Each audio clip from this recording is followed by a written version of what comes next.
It's week 7 of playing Minecraft every day, and I'm on the hunt for Netherite. And also, I finally got started on my big base. We start by finishing up the vine farm on day 43. To finish off the vine farm, I need to put a roof on top of it.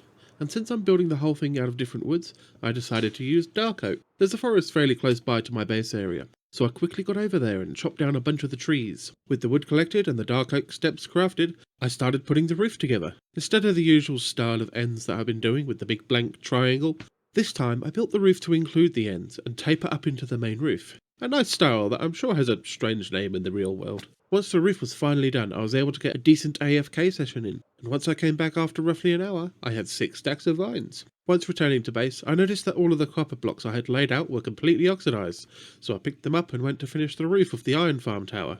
Unfortunately, I again found myself short a bunch of blocks, so I went down my mine shaft to utilise the beacon's area of effect to make getting some more copper much quicker. I dug out the dividers between some of the mine shafts that I dug a long time ago, and found a decent amount of copper ore veins hiding underneath. I took my stacks of raw copper back to the surface, and chucked it all into my mini super smelter to quickly get the copper bars needed to craft into blocks. To finish up my day, I quickly laid out the copper blocks on the ground to allow the oxidization process to occur. To start off my stream for the week, I spent a few minutes hanging out with chat and trading with my villagers to stock up on emeralds and XP. After having spent some time recently AFK, I had a few stacks of gunpowder for making TNT to get more netherite, but I still needed to gather some sand for the TNT recipe. Sand in hand, I crafted up the TNT, resulting in roughly 1.5 stacks of the explosive stuff into the nether. This time I found a spot in the netherrack to dig down into. Because netherrack is less blast resistant than stone, this will make the best use of the smaller amount of TNT that I have this time. Once again, I dug out a long tunnel and laid out some TNT, which after exploding I went through and gathered all the exposed ancient debris. Rinse and repeat a few times until all the TNT is gone. All of this resulted in enough ancient debris to make 3 more netherite bars, so I upgraded my sword and my 2 main pickaxes. I then went to the Enderman XP farm, to repair all of my gear.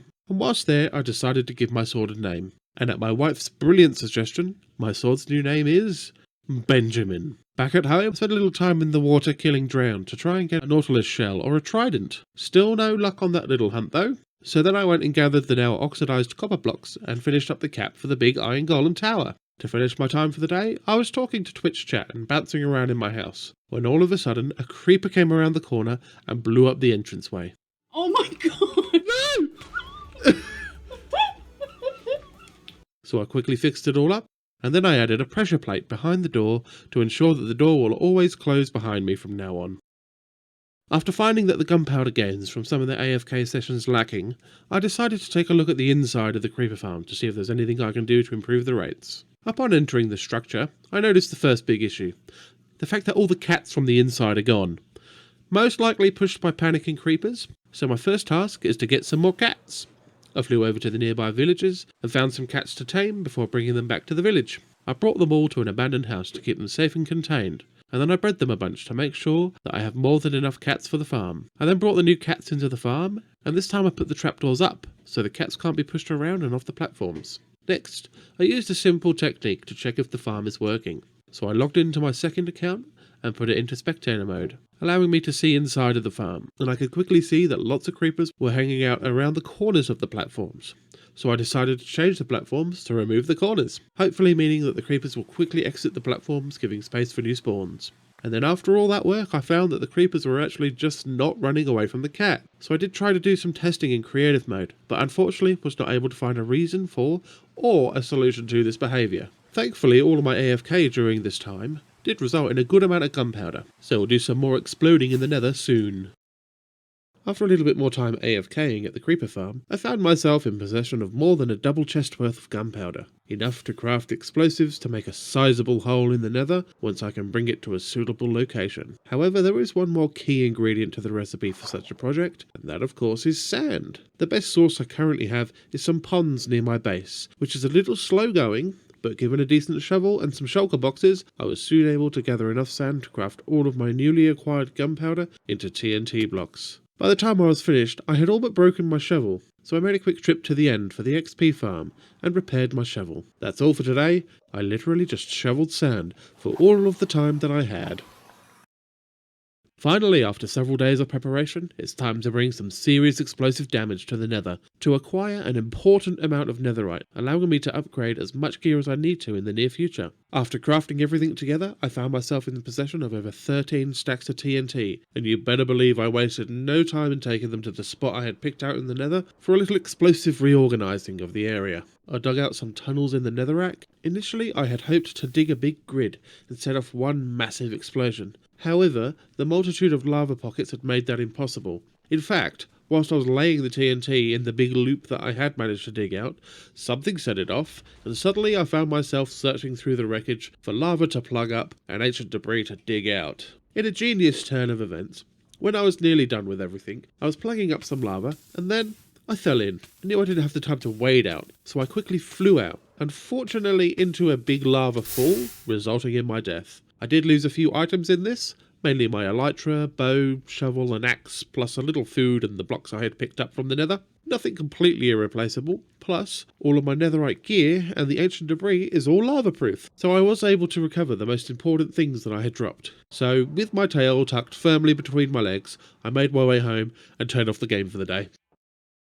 With the spoils from yesterday's explosive adventure in hand, I took the ancient debris over to the furnaces to start processing, and before long I had a decent amount of netherite scrap at the ready for combining with some gold bars into the fabled netherite bars. Whilst doing all of this, I had in mind the items that I needed to replace after dying in the lava yesterday, mainly a fully enchanted bow. So when I headed over to my villager holding area, I made sure to grab some of the enchanted books I will need to make a nice new long-range pokey thing. I also bought a couple of new axes to combine, and after safely storing the netherite away, I made a quick trip to the end to get all of the enchanting done at the end of my next XP farm. Once I went back to the overworld, I made sure to upgrade my axe and shovel to netherite to keep them safe from any more lava-based accidents. Once again, I noticed that the hopper minecart under the melon and pumpkin farm had gone missing. I really have no idea why this keeps happening, and all of my other farms with them seem fine. Anyway, I replaced it once more, and then I did a bunch of trading with the melons and pumpkins. For a while now, I have had the idea of digging a hole straight down to the end portal to make access to the end a bit more convenient, and I can also do a cool build around it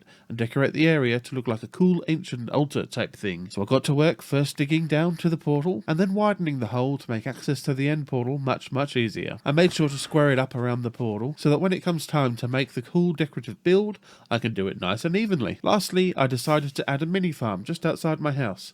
A bone meal farm, in fact. You see, I find I have lots of extra organic things, like red flowers from the iron farm, so it makes sense to have this farm in place. It's really simple too, just a composter with a couple of hoppers and some chests for inputs and outputs. I then went through all of my chests and got all of the extra bits and pieces for composting at the end of the day. It's finally time to break ground on my big base. Well, breakwater. I'm going to be building it out in the water overlooked by the farms, and potentially when it is all said and done, connected to the farms with some big old pipes. More on that when it's happening. For now, I picked up the spot in the water where the base will go, and started laying out the basic shape with dirt. I think I have mentioned it before, but the main platform is going to be a really big pentagon. The finest 5-sided shape. I used the website I found to show me a guide on how to make the big outline, and by using dirt blocks, I can quickly fix any mistakes that I make. I then got started with the mossy blocks that I gathered from the stronghold, and crafted using the vine farm. I placed them on top of the dirt blocks first, making sure to alternate them to break up the patterns of the blocks. I could then jump in the water and go for a nice relaxing swim, whilst quickly breaking all of the dirt blocks, since I don't need them anymore. I finished the day by placing the next layer of stone brick blocks and mixing in some of the variations that don't have moss. The idea being that the water is feeding the moss, and the moss is growing up the sides of this old ancient structure. I quickly flew up to check on my progress, and then finished up for the day. Thanks for watching. Subscribe to keep up with my videos. Likes and comments tell the algorithm to show my videos to more people, so that's always a big help too.